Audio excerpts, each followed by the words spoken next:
रावण रथी विरथि रघुवीरा, देखि विभीषण भयो अधीरा। नाथ न रथ नहीं तन पद त्राणा, केहि विधि जितब वीर बलवाना। सुनहु सखा का कृपा निधाना, जेहि जय होई सो स्यंदन आना।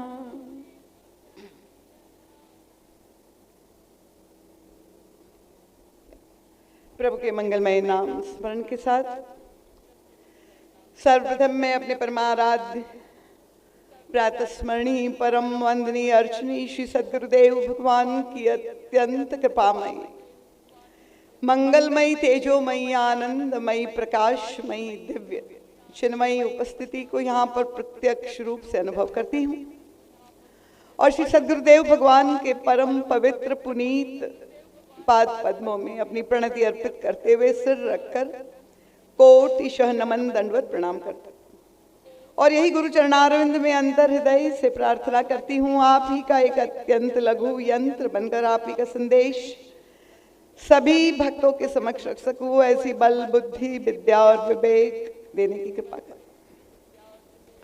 गुरु चरणों से हृदय आशीष अनंत आशीष प्राप्त करके अयोध्या की इस पावन भूमि में के सभी रामानुरागी कथा रसिक श्रद्धालु जिज्ञासु प्रबुद्ध सुधी श्रोता महानुभाव वंदनीय मातृ शक्ति सुदूर से पधारे हुए सभी आगंतुक भक्तवृंद, इस नगर की सभी विशिष्ट विभूतियां जो यहाँ पर समुपस्थित है, नामी एवं अनामी सबका नाम ले पाना संभव नहीं है। अग्रिम पंक्ति से लेकर अंतिम पंक्ति तक यहाँ जितने भी श्रोता पधारे हैं, भगवत कथा श्रवण करने की जिज्ञासा लेकर आए, कोई मनोरंजन की आशा से नहीं आए हैं, मुझे विश्वास है।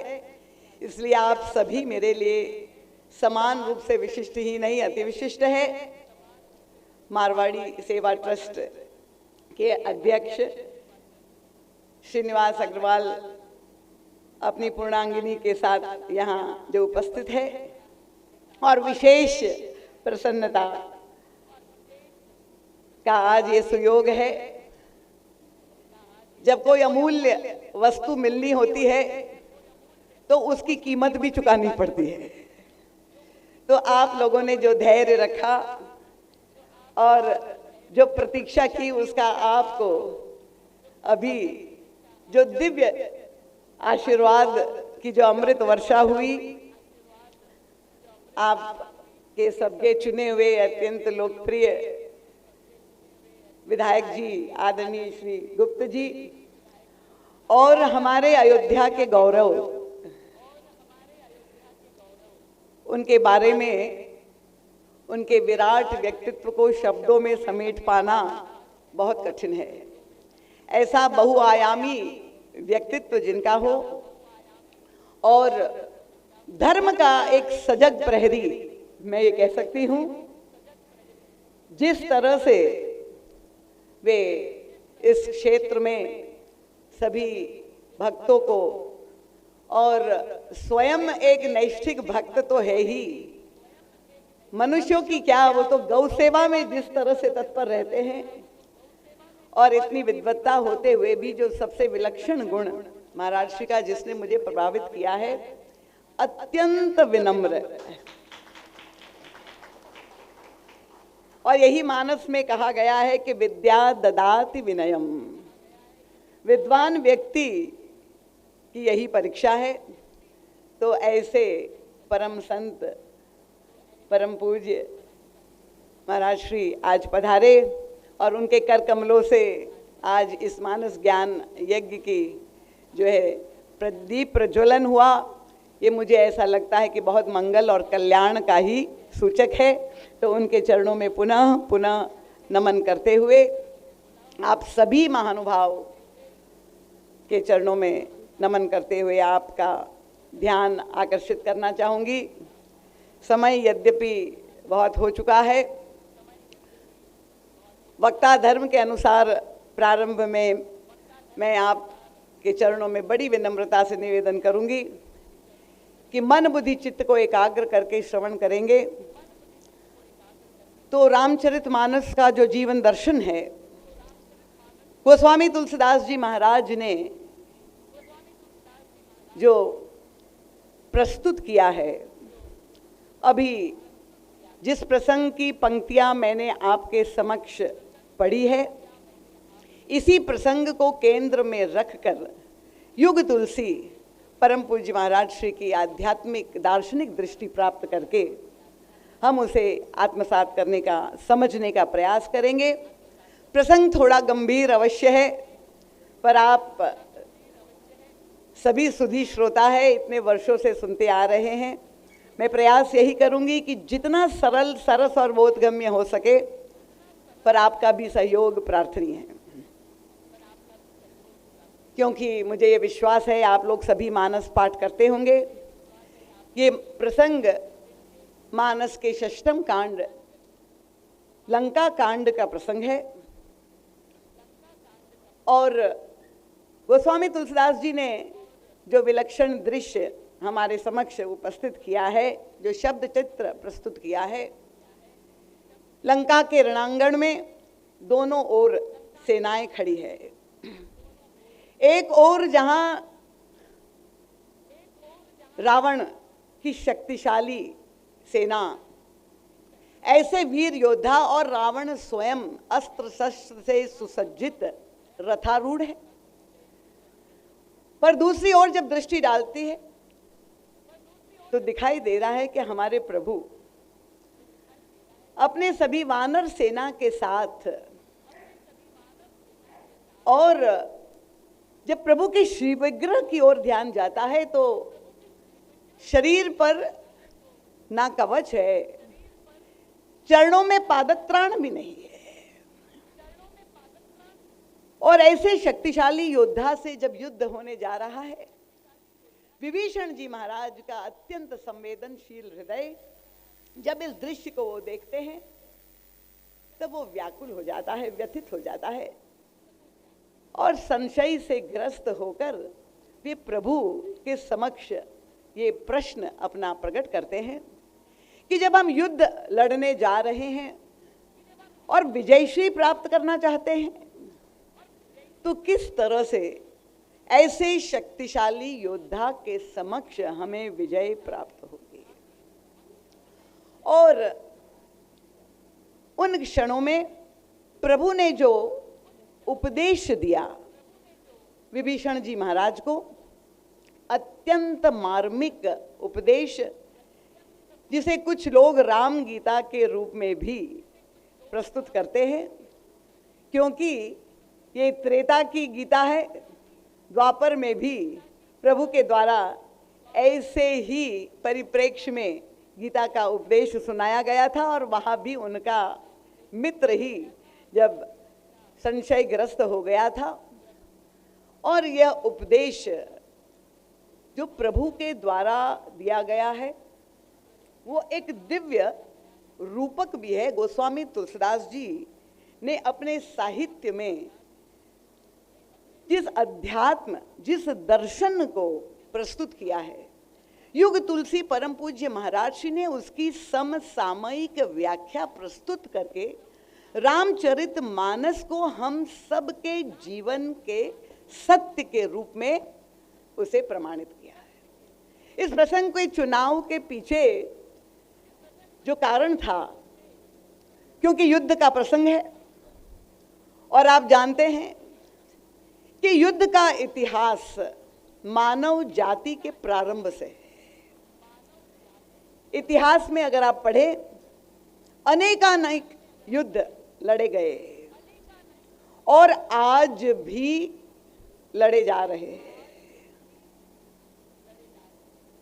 आप सब जानते हैं कि इस समय विश्व पर जो एक महासंकट छाया हुआ है, एक ऐसा विनाशकारी युद्ध जिसमें विश्व की महान शक्तियां जुड़ी हुई है और एक ऐसा आतंक का वातावरण बना हुआ है, उस दृश्य को नित्य प्रति हम लोग मीडिया में भी देखते हैं।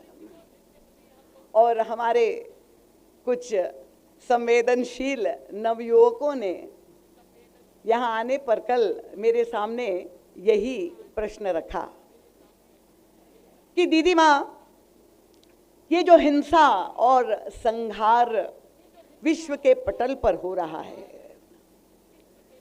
हम लोग रामचरितमानस के अनुयायी है और ये रामचरितमानस के प्राकट्य की भी भूमि है। केवल भगवान श्री राम के प्राकट्य की भूमि नहीं है। और भगवान श्री राम ने अवतरित होकर के जो लीला प्रस्तुत की, क्योंकि गोस्वामी तुलसीदास जी कहते हैं कि रामचरितमानस एक कालजयी ग्रंथ है और संसार की ऐसी कोई समस्या नहीं जिसका समाधान आपको मानस के द्वारा प्राप्त नहीं हो सकता। और इसलिए वर्तमान संदर्भ में प्रश्न यही था कि जब एक और हमारे जय वंदनीय पूज्य पूर्व राष्ट्रपति डॉक्टर अब्दुल कलाम आज़ाद ने ये भविष्यवाणी की थी कि भारत 2020 में विश्व गुरु बनेगा, तो हमसे सारे विश्व को आशा है और हमारा दायित्व इसलिए अधिक हो जाता है कि जिस भूमि में हम बैठे हुए हैं ये भगवान श्री राम के प्राकट्य की ही भूमि नहीं है, पर भगवान श्री राम ने जो कीर्तिमान स्थापित किया, जहां समाज निर्माण और राष्ट्र निर्माण को लेकर एक ऐसा आदर्श जो ना भगवान श्री राम के पूर्व ना उनके बाद आज तक कोई शासक नहीं कर पाया, ये राम राज्य की भी भूमि है। तो भगवान श्री राम का जो चिंतन है, उनकी जो दृष्टि है, ये रामचरितमानस का जो प्रकाश है, हमें वर्तमान संदर्भ में इस विभीषिका से मुक्त होने के लिए क्या करना चाहिए और किस तरह से भारत की भूमि वैश्विक स्तर पे हो सकती है। तो ये बहुत ही सुंदर जिज्ञासा थी और तब मुझे ऐसा लगा कि युद्ध तो अनादिकाल से लड़े जा रहे हैं और भविष्य में भी उनके रुकने की संभावना नहीं लग रही है। और आप जानते हैं कि युद्ध में संहार होता है, विनाश होता है, रक्तपात होता है और निश्चित रूप से किसी को भी ये दृश्य अच्छा नहीं लगता। इतिहास में वर्णन आता है कलिंग का विशाल युद्ध पर में विजयश्री प्राप्त करने के बाद चक्रवर्ती सम्राट अशोक ने जब देखा कि लाखों सैनिकों की हत्या हुई, उनका वध हो गया, उनके हृदय में एक ऐसी घृणा, एक ऐसी वितृष्णा हिंसा के प्रति हो गई कि उन्होंने तुरंत बौद्ध धर्म को स्वीकार कर लिया और हिंसा का परित्याग कर दिया, अहिंसा धर्म को स्वीकार कर दिया। तो निश्चित रूप से अहिंसा की प्रशंसा शास्त्र में है और केवल सनातन धर्म में ही नहीं, चाहे जैन धर्म हो, बौद्ध धर्म हो, अहिंसा को परमो धर्म बताया गया। तो अहिंसा की प्रशंसा तो हम पढ़ते हैं, श्रेष्ठतम धर्म है, पर ये सुनने के बाद, जानने के बाद भी क्या हिंसा समाज में मिट गई? प्रश्न ये है कि हिंसा के भी पक्षधर है। देखिए, आप लोग सभी सजग श्रोता है और हम लोग यहाँ पर जो चिंतन कर रहे हैं सामूहिक रूप से, ये एक संवाद है। हिंसा के भी पक्षधर अपने हिंसा के प्रति उनके पास भी तर्क होते हैं और अपनी बात को वो प्रमाणित करने के लिए ये भी कहना नहीं छूटते। एक व्यक्ति से मैंने सुना कि जब अर्जुन युद्ध से विरत हो रहा था, उस दृश्य को देखकर हस्तिनापुर में, यहां तक उसने घोषणा की कि मैं भीख मांग करके जीवित रहना पसंद करूंगा, पर रक्त से सनी हुई सृष्टि पर मैं राज्य नहीं करूंगा। ऐसे समय में भगवान श्री कृष्ण, अर्जुन का सौभाग्य था कि प्रभु का सानिध्य उसे प्राप्त था। और जब अर्जुन ने अपने हृदय का ये संशय व्यक्त किया, उस समय भगवान श्री कृष्ण ने अर्जुन को लड़ने के लिए प्रेरित किया है। और ये अर्जुन को कहा कि अर्जुन, ये तेरी कायरता है, ये तेरा क्लैव्य है। क्लैव्यम मास्मगम पार्थ, तुम युद्ध भूमि से डर के मारे भाग रहे हो अर्जुन। तो फिर प्रश्न ये है कि युद्ध में हिंसा होती है, तो एक और हिंसा के पक्षधर भी है और दूसरी ओर अहिंसा का भी पक्ष है। और प्रश्न ये है कि हिंसा और अहिंसा में श्रेष्ठ किसको माना जाए। इस प्रसंग की मैं पृष्ठभूमि आज आपके सामने रखना चाहूंगी, क्योंकि वर्तमान संदर्भ में हमें मानस को समझना है और उससे निष्कर्ष निकालना है। और हमारा ये सौभाग्य है कि युग तुलसी परम पूज्य महाराज श्री का चिंतन हमें प्राप्त है। उनका सद साहित्य तो उपलब्धि है, 100 ग्रंथ से अधिक प्रकाशित है। पर कितने सुंदर ढंग से परम पूज्य महाराज श्री इन वैश्विक समस्याओं को हमारे समक्ष रखते हैं। और कथानक से मानस के आप लोग सब परिचित है, क्योंकि हमारे पास समय नहीं है। मैं तो केवल सूत्रों में आपके समक्ष वह बिंदु रखूंगी जिससे हम उस निष्कर्ष पर पहुंच सके। परम पूज्य महाराज श्री हमारा ध्यान आकर्षित करते हैं उस युग के 2 महापुरुषों की ओर।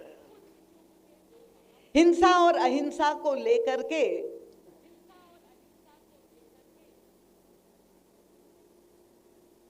इन महापुरुषों के जीवन में भी हम देखते हैं कि एक के जीवन में हिंसा विजयी हुई तो दूसरे के जीवन में अहिंसा को विजयश्री प्राप्त हुई। और ये दोनों महापुरुष कोई साधारण महापुरुष नहीं, भगवान श्री राम की लीला के समय उपस्थित त्रेता युग के दोनों महापुरुष, एक है ब्रह्मर्षि विश्वामित्र और दूसरे भगवान श्री परशुराम जी। अब विश्वामित्र जी की कथा, क्योंकि पुराणों में है, आप लोग सब कथा श्रवण करते ही रहते हैं, जानते हैं कि जन्म उनका क्योंकि क्षत्रिय कुल में हुआ था, गाधी राजा के वे पुत्र थे। और विश्वामित्र जी एक बार वन में अपने सारे सैनिकों के साथ भ्रमण करने के लिए निकले।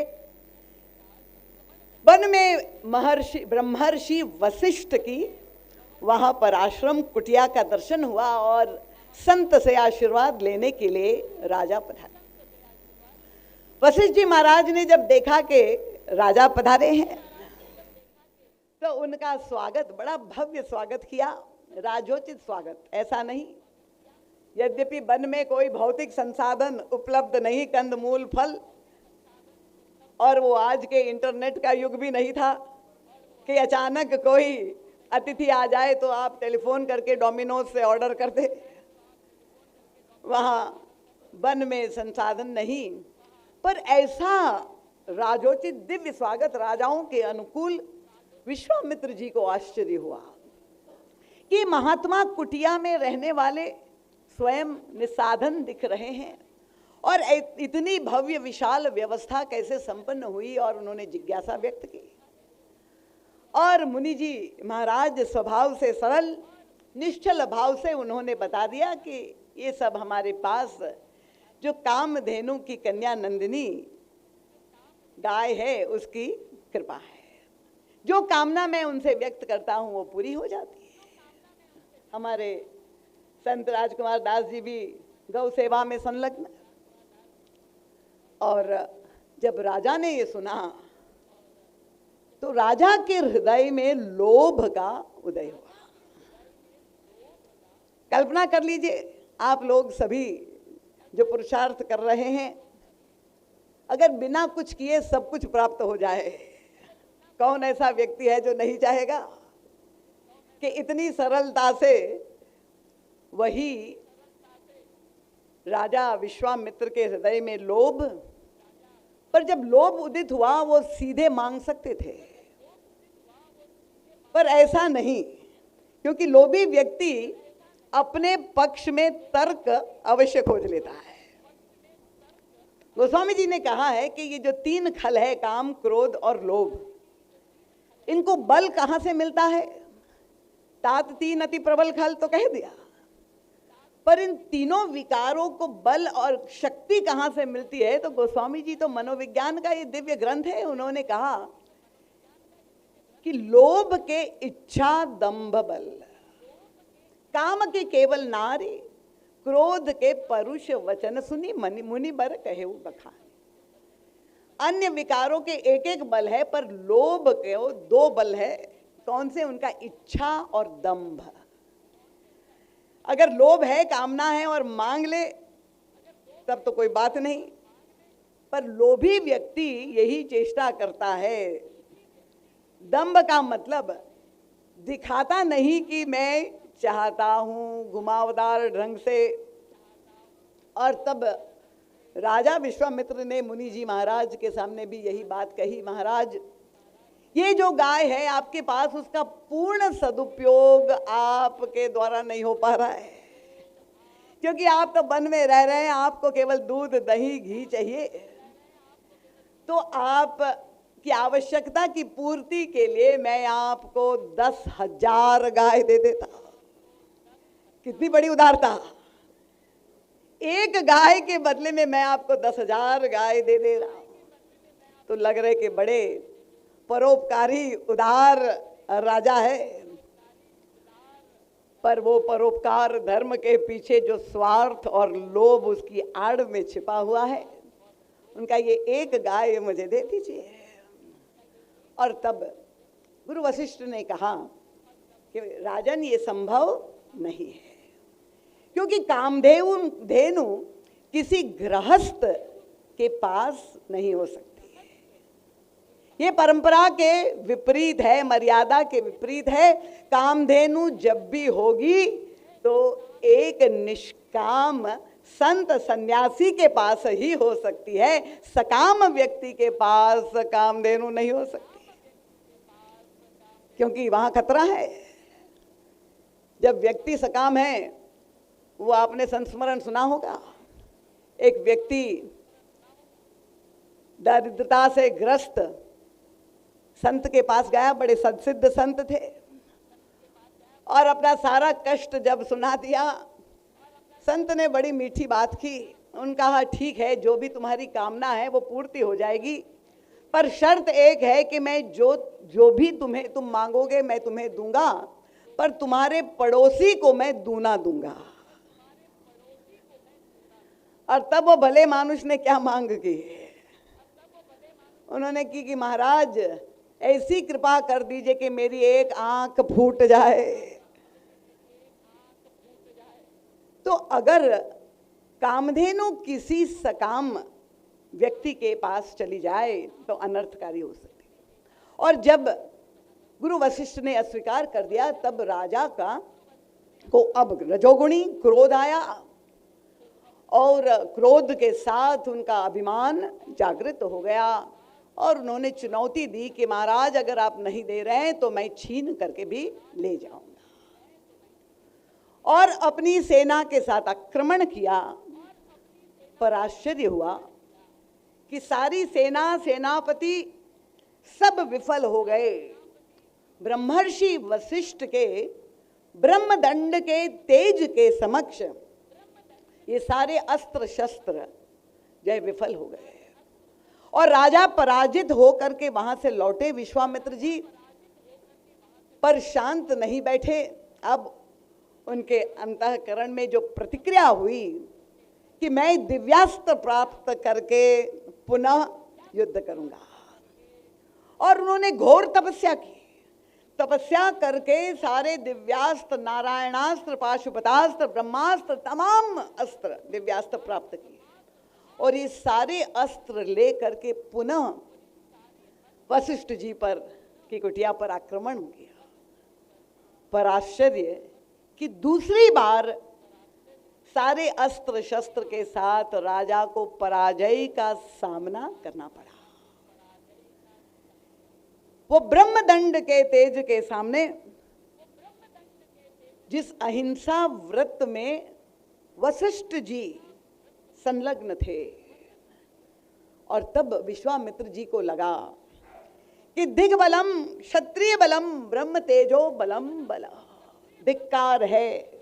एक ब्राह्मण के, सिद्ध ब्राह्मण के तेज के समक्ष सारा शास्त्र तेज, सारा अस्त्र शस्त्र सब विफल हो गया। उनका नहीं, ये शस्त्र नहीं, अब मुझे भी वही ब्रह्मर्षि पद प्राप्त करना है। और उन्होंने शस्त्र का परित्याग कर दिया। पुनः तपस्या का क्रम उनके जीवन में, और ऐसी घोर तपस्या की कि केवल संसार वाले नहीं, ब्रह्मा जी को प्रकट हो करके उन्हें ब्रह्मर्षि पद प्रदान करना पड़ा। ऐसा कीर्तिमान संसार में दूसरा नहीं प्राप्त हो सकता। ऐसे पुरुषार्थी महापुरुष विश्वामित्र जी के जीवन की एक कथा, जिन्होंने हिंसा का त्याग करके अहिंसा को अपने जीवन में स्वीकार किया। दूसरी ओर महाराज श्री हमारा ध्यान आकर्षित करते हैं एक दूसरा महात्मा, महापुरुष, अंशावतार परशुराम जी महाराज का भी प्रसंग हमारे समक्ष है। परशुराम जी महाराज महर्षि जमदग्नि के पुत्र हैं, और महर्षि जमदग्नि भी वन में रह करके अहिंसा धर्म में का पालन करते हुए जो है तपस्या कर रहे थे। वही कथा वहां पर भी पढ़ने को मिलती है कि जो है देश का राजा उस समय सहस्त्रार्जुन वन में वहाँ विहार करने के लिए निकला, शिकार करने के लिए निकला, और जमदग्नि जी महाराज के आश्रम में जा करके प्रणाम किया आशीर्वाद लेने के उद्देश्य से। और वहाँ भी संत ने राजा का विशाल भव्य स्वागत किया। अब सहस्त्रार्जुन के हृदय में भी यही जिज्ञासा, और वही कथा आती है कि जमदग्नि जी ने बताया कि ये सारा स्वागत सत्कार जो है वो कामधेनु गाय का सुफल है। और सहस्त्रार्जुन के अंतःकरण में भी लोभ की वृत्ति जागृत हुई, और उन्होंने जब मांग की, जमदग्नि जी ने अस्वीकार कर दिया, और तब सहस्त्रार्जुन ने आक्रमण किया पूरे अस्त्र शस्त्र के साथ। और क्या हुआ कि यहाँ पर जिस अहिंसा व्रत का पालन महर्षि जमदग्नि जी कर रहे थे, यहाँ अहिंसा हिंसा के समक्ष परास्त होती हुई दिखाई दे रही है। राजा सफल हो गया, महर्षि जमदग्नि का सिर काट दिया, और वहां से कामधेनु को लेकर के विजेता के रूप में अपने राजमहल को चला गया। परशुराम जी महाराज उस समय वहां पर उपस्थित नहीं थे जब ये घटना घटित हुई। जब वे वहां पर पहुंचते हैं और उन्होंने देखा कि ऐसी निर्मम हत्या एक निर्दोष अहिंसा पालन करने वाले महात्मा की हुई, एक शस्त्रधारी के द्वारा, और शस्त्र के सामने अहिंसा परास्त हुई। इतनी घोर प्रतिक्रिया भगवान परशुराम जी के अंतःकरण में हुई कि उन्होंने उसी क्षण निर्णय कर दिया कि अहिंसा से काम नहीं चलेगा, मुझे शस्त्र का उत्तर शस्त्र से देना पड़ेगा। और उसी समय उन्होंने अपना परशु उठा लिया, और उस फरसे के द्वारा केवल परशुराम जी को ही दंडित, सहस्त्रार्जुन को ही दंडित नहीं किया, पर समस्त क्षत्रिय राजा, पुराणों में विभिन्न प्रकार की कथा आती है, अनेक बार जो है परशुराम जी महाराज ने उन सब का वध कर दिया कि अगर मूक होकर के आप दृष्टा बन करके रह गए तो भी आपने जो है ये समर्थन किया है और इसलिए आप भी दंड के भागी है। तो ये जो दो महापुरुष है हमारे सामने, क्योंकि जिस प्रश्न पर हम चिंतन मंथन कर रहे हैं कि श्रेष्ठ किसे कहा जाए, जो धर्म का पालन हमें करना है, अहिंसा श्रेष्ठ है कि हिंसा श्रेष्ठ है। और जब हम अपने शास्त्रों की ओर देखते हैं तो सनातन धर्म की विडंबना क्या है, कोई एक ग्रंथ नहीं है हमारे यहाँ। अन्य धर्मों में तो मान लीजिए कि अगर क्रिश्चियन धर्म है तो एक बाइबल है उनके पास, और इस्लाम धर्म है तो एक कुरान है, पर यहाँ तो चाहे श्रुति हो चाहे स्मृति हो, जहाँ हजारों सैकड़ों की संख्या में ग्रंथ है। श्रुतिश्च भिन्ना स्मृत्यश्च भिन्ना श्रुतिर्विभिन्ना। तो फिर क्या किया जाए, इतने ग्रंथ और सब में परस्पर विरोधी बातें पढ़ने को मिलती है, हम लोग क्या करें? तो यही कहा भगवान वेदव्यास जी ने कि महाजनों ये न गतश्च पंथा, महापुरुषों का अनुगमन करिए। पर महापुरुष भी एक दो हो तो हम उसका अनुगमन करें। यहाँ महापुरुषों की भी संख्या इतनी बड़ी है और यहाँ दोनों ही महापुरुषों का दृष्टांत आपके सामने रखा है। ऐसी स्थिति में ये जो दो महापुरुष है, ये दो चिंतन के प्रतीक अगर हम देखें, और दोनों में जो विरोधाभास है, इन दोनों में समन्वय अगर किसी ने स्थापित किया है तो वे इस त्रेता युग में जो अवतार हुआ है वो हमारे भगवान श्री राम के द्वारा प्रकट हुआ है। भगवान श्री राम की लीला में आप देखते हैं कि दोनों महापुरुषों का मिलन जिस भूमि पे होता है, केंद्र में भगवान श्री राम है। और किस तरह से भगवान श्री राम ने एक नया जीवन दर्शन संसार के समक्ष प्रकट किया, क्योंकि किसी एक घटना से प्रभावित होकर जो निष्कर्ष निकाला जाए, वो निष्कर्ष निश्चित रूप से अधूरा होगा। मान लीजिए कि किसी एक बुरे व्यक्ति को सफल होते हुए आप समाज में देखें और आप ये निर्णय कर रहे कि भाई बुराई के द्वारा ही सफलता प्राप्त हो सकती है। दूसरे व्यक्ति ने देखा कि एक अच्छा व्यक्ति अपनी अच्छाई के द्वारा सफल होता जा रहा है, तो उससे प्रेरित होकर के उन्होंने निर्णय कर दिया कि अच्छाई के द्वारा ही जीवन में सफलता प्राप्त हो सकती है। तो किसी एक घटना से ही प्रभावित होकर के अगर हम निष्कर्ष पे पहुंचेंगे तो वो निष्कर्ष एकांगी होगा, पूर्ण नहीं होगा। पर हमारे प्रभु भगवान श्री राम का जो जीवन दर्शन है, भगवान श्री राम हिंसक है कि अहिंसक है? क्योंकि हम सब अयोध्यावासी होने के नाते मैंने कहा हमारे पर दूनी जिम्मेदारी है। ये राम की ही प्राकट्य भूमि नहीं, राम राज्य की ही प्राकट्य भूमि नहीं, रामचरित मानस की भी प्राकट्य भूमि है। और गोस्वामी तुलसीदास जी ने कहा कि त्रेता में भगवान श्री राम ने अवतरित होकर के जो कीर्तिमान स्थापित किया, वही सामर्थ्य रामचरित मानस में भी है और उसके द्वारा आज भी हो सकता है। क्योंकि गोस्वामी तुलसीदास जी ने जो साम्य, देखिए बड़ा विलक्षण ताना बाना है। भगवान राम की प्राकट्य भूमि भी तिथि भी नवमी है और रामचरित मानस की प्राकट्य तिथि भी रामनवमी भी है। नवमी भौम वार मधुमासा अवधपुरी यह चरित प्रकाशा।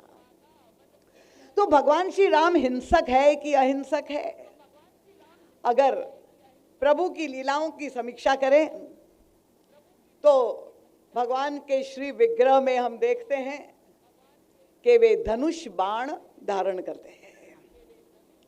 और धनुष जो है वो एक शस्त्र है, शस्त्र के द्वारा संहार किया जाता है।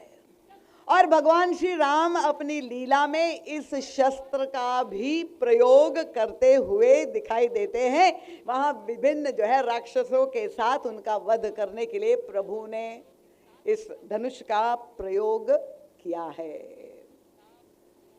तो क्या हम भगवान श्री राम को हिंसक मान ले? और अगर हिंसा ही श्रेष्ठ है तो फिर अहिंसा अनुपयोगी है क्या जीवन में? क्योंकि ऐसे भी महापुरुष है, भगवान कपिल, भगवान महावीर। आपके लिए कठिन तो नहीं हो रहा है? सबको समझ में आ रहा है कि नहीं?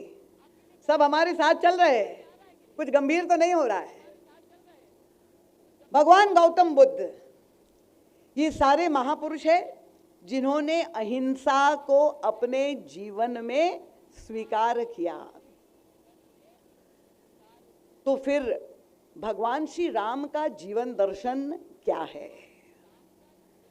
अब प्रसंग क्या आता है कि विश्वामित्र जी ने तो शस्त्र का परित्याग कर दिया और अहिंसा धर्म को स्वीकार कर दिया, वन में रह करके तपस्या करने लगे। पर वहां भी एक कठिनाई उपस्थित हुई। मानस के बालकांड में आप पढ़ते हैं, विश्वामित्र महामुनि ज्ञानी बसई विपिन शुभ आश्रम जानी, जहां जप जोग यज्ञ मुनि करही, अति मारीच सुबाहु ही डरही। करई यज्ञ निशाचर धावई, और करई उपद्रव मुनि दुख पावई। विश्वामित्र जी अहिंसा को स्वीकार करके तपस्या यज्ञ धर्म में रत है, पर वहां भी राक्षस उनके यज्ञ को पूर्ण नहीं होने दे रहे, यज्ञ ध्वंस कर रहे हैं। अब विश्वामित्र जी सोच रहे हैं, देखिए ऐसा अद्भुत पराक्रमी पुरुषार्थी महात्मा के जीवन का ये सत्य है, अदम्य पुरुषार्थ जिसके जीवन में है, पर वो ताड़का मारीच और सुबाहु की समस्या का समाधान अपनी अहिंसा के द्वारा नहीं दे पा रहे। और तब गोस्वामी तुलसीदास जी तो प्रत्येक पात्र के अंतर हृदय में झांक करके देख लेते हैं। उनके पास वो यंत्र है, गाधि तनय मन चिंता व्यापी, हरि बिनु मरई न निश्चर पापी। मैंने जो निर्णय लिया, ऐसा लगता है कि वो निर्णय सही नहीं था। और तब समाधान क्या है? महापुरुष तो थे ही, अपनी समाधि में उन्होंने देखा कि ईश्वर की आवश्यकता है और वो अवतार ले चुका है। कहां पर अवतार ले चुका है? कितनी बड़ी विडंबना! अयोध्या की भूमि में ही नहीं, पर क्षत्रिय कुल में उन्होंने प्रभु प्रकट हुए हैं। और कहां पर? जहां वशिष्ठ जी महाराज कुल पुरोधा है। अब ईश्वर की आवश्यकता है। विश्वामित्र जी ने कहा नहीं, ईश्वर को पाना है, क्योंकि पुराना विरोध है। लाखों वर्ष से जिनके साथ झगड़ा लड़ते रहे, श्रीमद् भागवत में वर्णन आता है। पर विश्वामित्र जी पहुंच जाते हैं महाराज दशरथ के महल में, और दशरथ जी महाराज तो बड़े उत्साहित हो जाते हैं, जैसे हम लोग आज वो एक संत का आगमन हुआ है। यही कारण आगमन तुम्हारा, बिना बुलाए संत जब पधारे। दशरथ जी बड़े प्रसन्न हो रहे हैं। आज्ञा दीजिए महाराज, क्या सेवा आपकी हो सके? विश्वामित्र जी मन ही मन मुस्कुरा रहे हैं कि जब तक मैंने मांगा नहीं तभी तक तुम्हारा उत्साह है। और तब उन्होंने कहा, असुर समूह सतावहि मोही, मैं जाचन आयो नृपतो ही। राक्षस, ये दुर्दांत दैत्य, आज के युग में टेररिस्ट, आतंकवादी कहा जाए, मुझे परेशान कर रहे हैं। और अनुज समेत देहु रघुनाथा, निश्चर बद में होब सनाथा। अब राजा दशरथ जी की क्या स्थिति हुई ये तो आप कल्पना कर ही सकते हैं।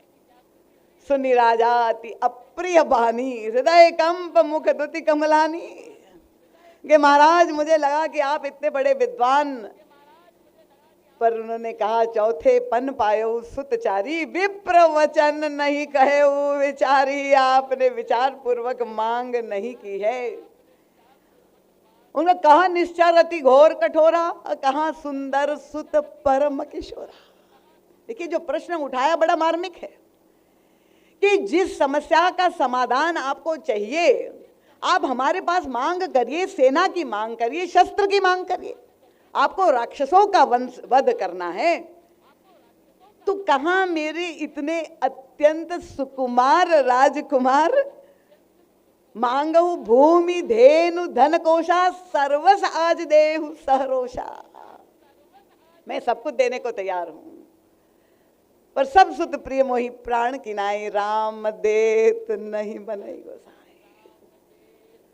और तब विश्वामित्र जी वे भी कोई साधारण महापुरुष नहीं थे। उनका देहु भूप मन हर्षित, मैं मांगने आया हूं और आपको देना ही पड़ेगा, और अगर प्रसन्नता पूर्वक दे दो तो अच्छा है।